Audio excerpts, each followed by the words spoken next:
We'd like to introduce our 10th speaker.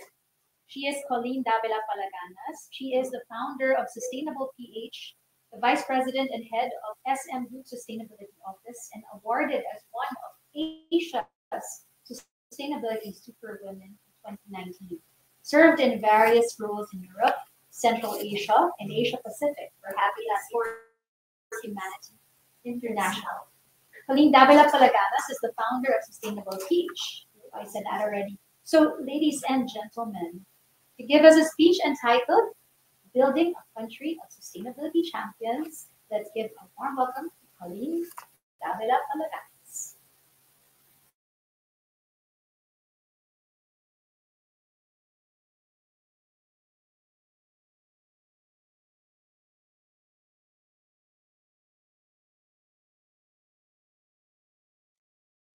Hello, everyone. Good afternoon.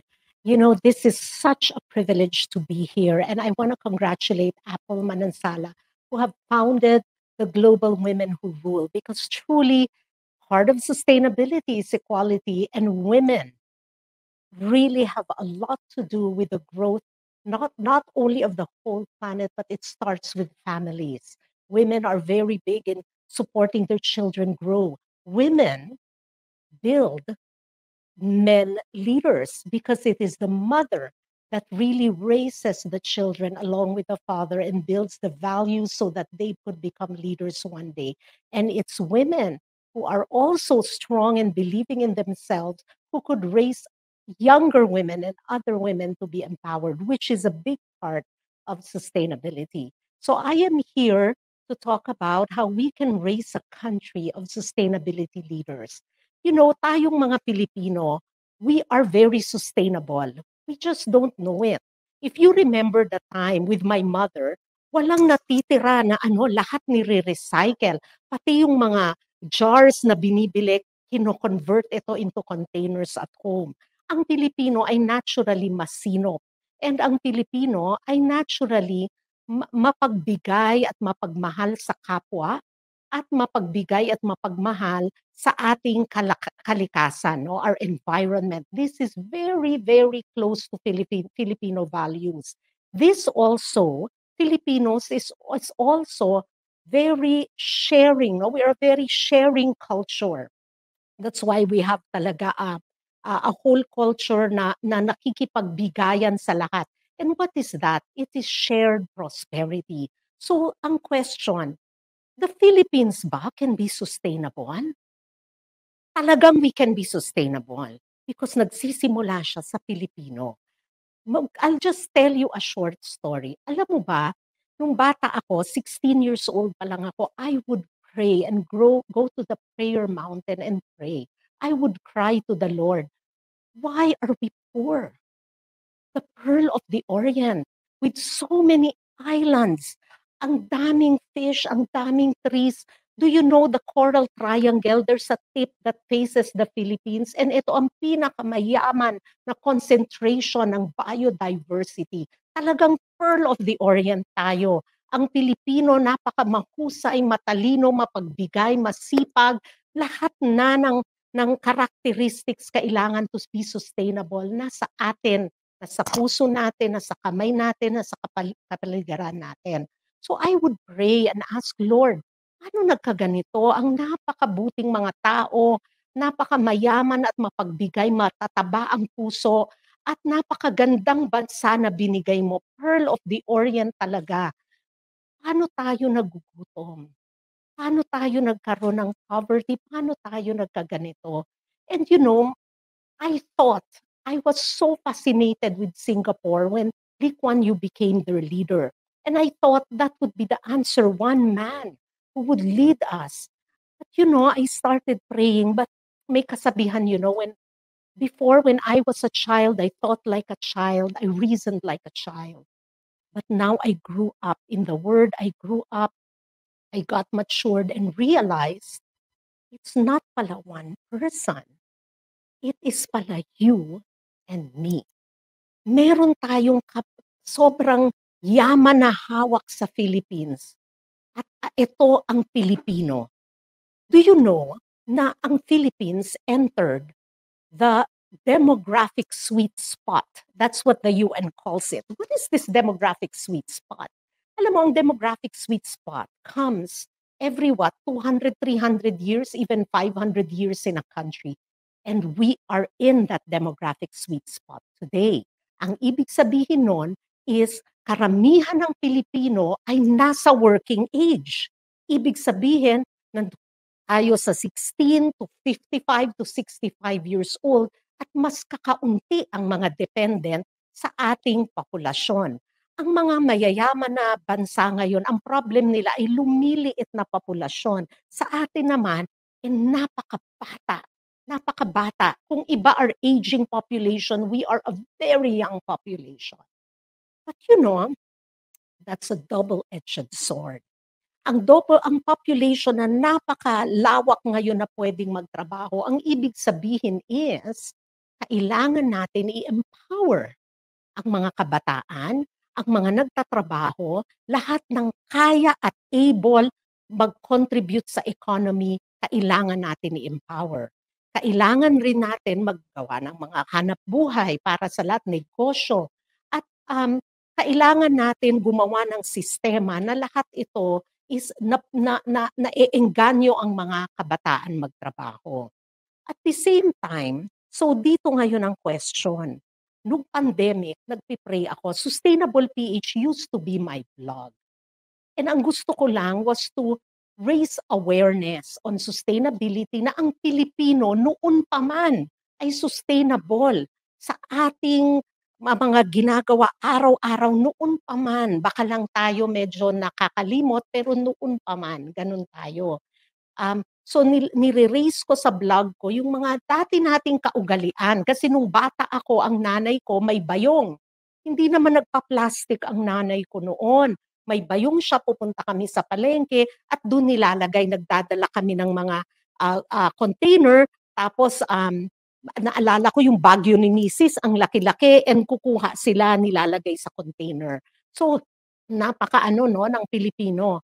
But then, I was praying, and then, I felt being led na yung blog ko, hindi lang siya dapat blog. Because, to be sustainable as a country, we need not one leader, but every Filipino to be sustainable, to be a leader in every sphere of influence.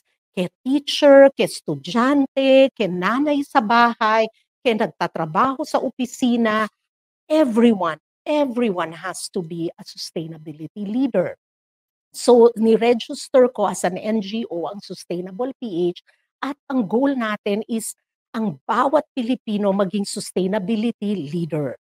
So, paano natin to gagawin? Kasi napakalaki nga naman ang sustainability.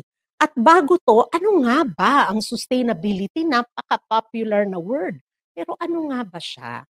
Mga kapatid, napakasimple nito. Ang sustainability, ibig sabihin, is kaya natin mamuhay ng mapayapa, ng walang katapusan hanggang sa anak ng anak natin. At para mabuhay ng mapayapa, kailangan, number one, is sa kapwa natin, meron tayong pagmamahal sa kapwa, equality.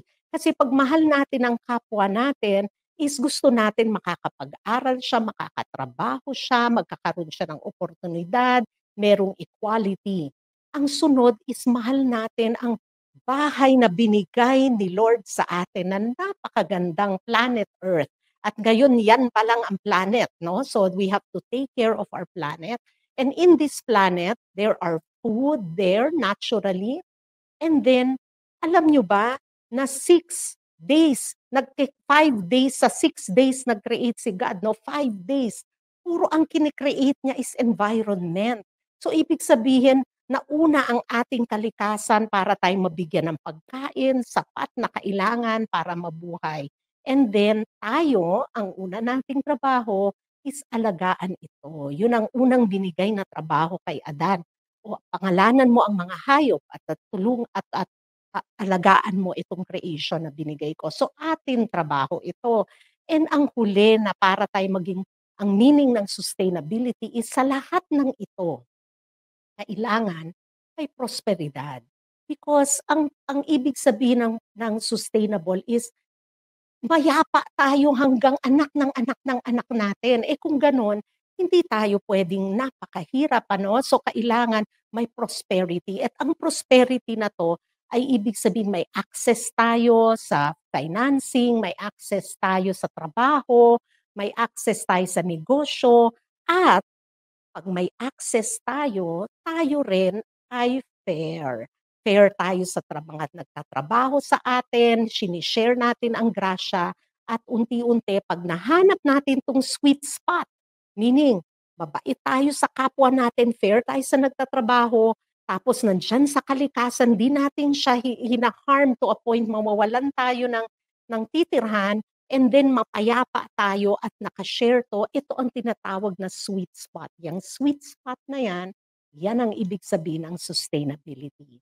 So, yung Sustainable PH is a startup non-profit organization, and paano namin kayo matutulungan at paano kami ang partner? So, ang Sustainable PH, tatlo ang ginagawa niya. Number one, we build capacity. So, meron kaming mga cohorts, kahit ano pa man ang inyong trabaho, procurement, HR, lahat tayo sustainability leader. So, pwede kayong mag-enroll sa cohorts ng Learn to Lead, and it's just 10 Saturdays, and then you can apply it already at work. Number two, we're gonna have also more cohorts para pati sa housewife, pati sa mga ibang line of work na hindi kailangan mag-shift, no? And then also other things to learn. Ang second is you can join our community, the Society for Sustainability Practitioners. We're 450 members now, and we continue to do peer learning. And the last is, please, we create change and we work with you for change. So meron kaming sustainability unplugged, unplugged siya, ibig sabihin we can talk frankly and practically about the sustainability issues we face as a country, and may roundtable discussions, may annual summit, and ang pinakahuli ay may Sustainable PH Awards. Alam nyo, hindi kailangan kagaya nitong Global Women, no? Napakaganda talaga nitong ginawa ni Apple, because akala natin para to create impact, we have to be a big celebrity or a big person. But alam nyo, the ordinary people create extraordinary things. Kayo, hero kayo, sustainability hero. Maraming sustainability hero. So ang ating Sustainable PH Awards recognize this, kasi ang gusto natin is maengganyo lahat to do their work in sustainability, magkaroon ng local heroes ang ating mga kabataan na paglaki nila, pwede pala ako maging ganon. And so yun ang ating so sa ang mga little practical tips for sustainability, tandaan nyo, first of all, is maging fair tayo sa kapwa natin in all our dealings. Kung kayo ay negosyante, maging fair kayo sa HR, i-empower nyo ang employees nyo.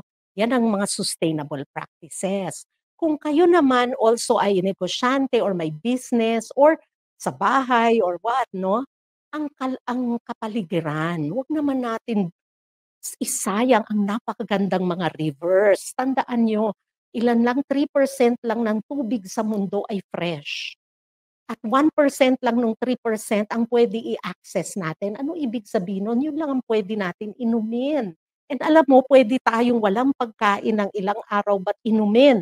Nako, 3 days lang. Talagang hindi kaya. So, alagaan natin ang ating mga rivers, magsumali tayo sa mga clean up, and sa bahay nyo, kung pwedeng bumili na lang ng mga refill, mag-recycle, and don't buy way more than you need. Kasi akala natin minsan, no, ito na yung papasok sa prosperity. Minsan akala natin ang prosperity is napakadami nating gamit.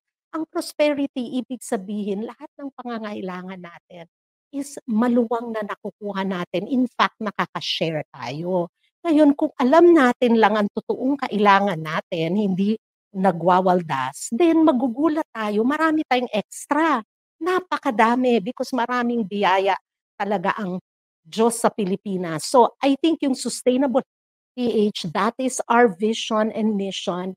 And in our own little way, please call us kung kayo ay negosyante, eskwela, and we can do so many workshops or anything, how to make sustainability very, very simple. So that is our message from Sustainable PH, and I hope that one day when every Filipino can be sustainable in their sphere of influence, then we build a country that is a sustainable Philippines for everyone. Thank you.